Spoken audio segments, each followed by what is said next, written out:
It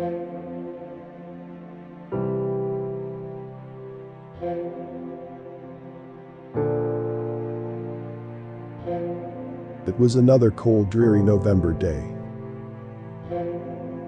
The trees looked dead and lonely from the loss of their leaves, and nothing to look forward to until spring. I felt just like them, alone and waiting. Waiting to run into that special someone. Actually, anyone. It had been a long time. Oh yes, since her.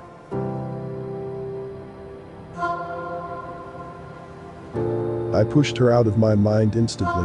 I needed to forget.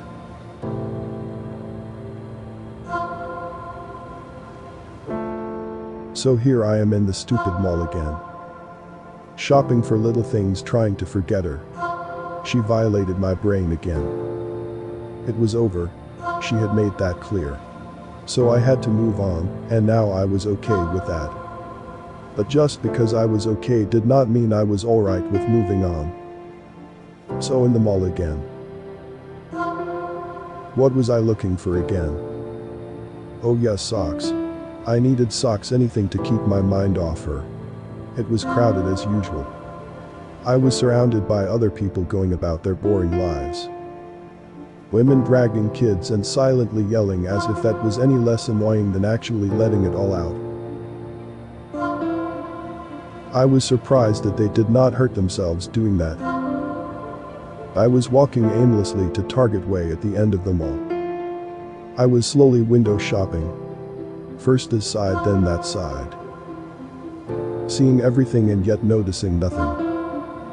I needed some exercise. I had been hiding in my apartment too long. My friends had an intervention and told me to get out of my apartment or they would physically remove me. There were 6 of them, so I gave up, and now here I am looking for socks. Then about halfway to my destination it hit me like a brick wall. What was that? Oh no. No, not that. I had walked past a woman, and she was wearing it. A lot of it. It floored me.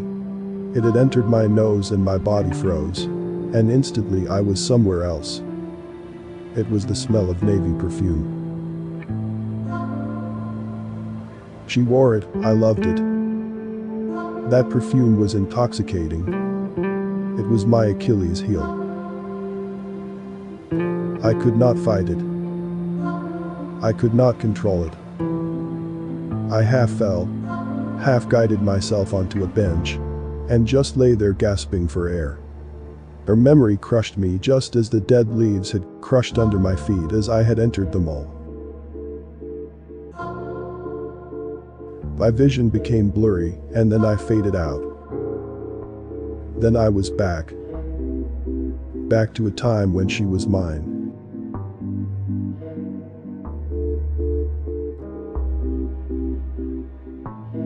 Back to the first time I had given her that perfume on her birthday 5 years or so ago. She was so excited. I could still feel her embrace.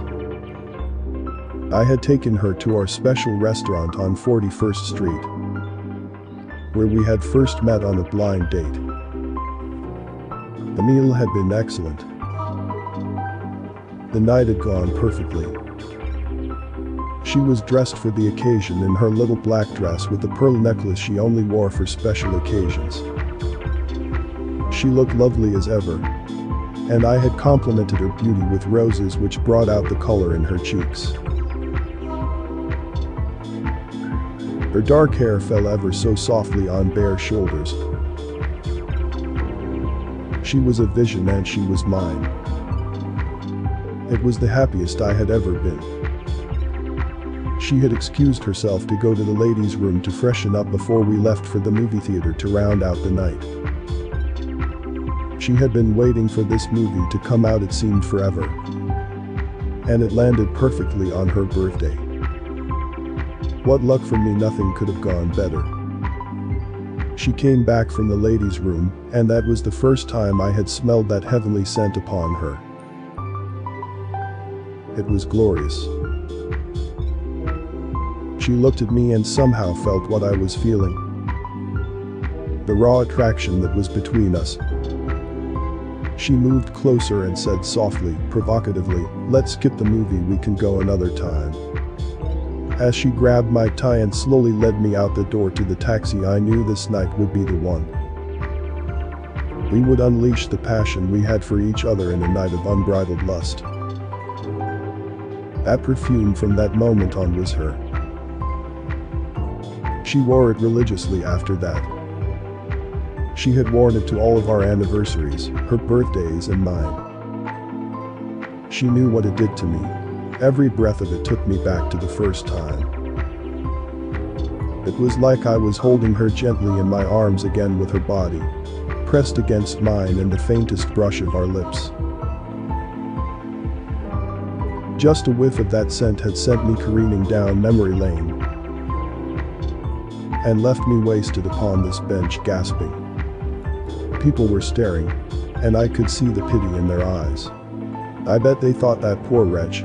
Look at him, he is dying." I was done. I slowly got up and tried to get my bearings. I slumped back twice before I made it off the bench. As my addled brain tried to come back to reality, I saw her everywhere. That scent had taken control of my eyes now.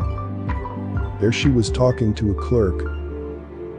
No, there she was going into that store. No, there were three of her giggling at me and pointing. I looked just like some drunk as I weaved my way back to my car. As I got behind the steering wheel, I knew I had to do something. I could not drive like this. So I forced it out. I blew my nose hard to get the smell out. I forced myself to remember what she had said when I had proposed marriage. Marriage was not for her, and she had made it plain that she had grown tired of me and was moving on.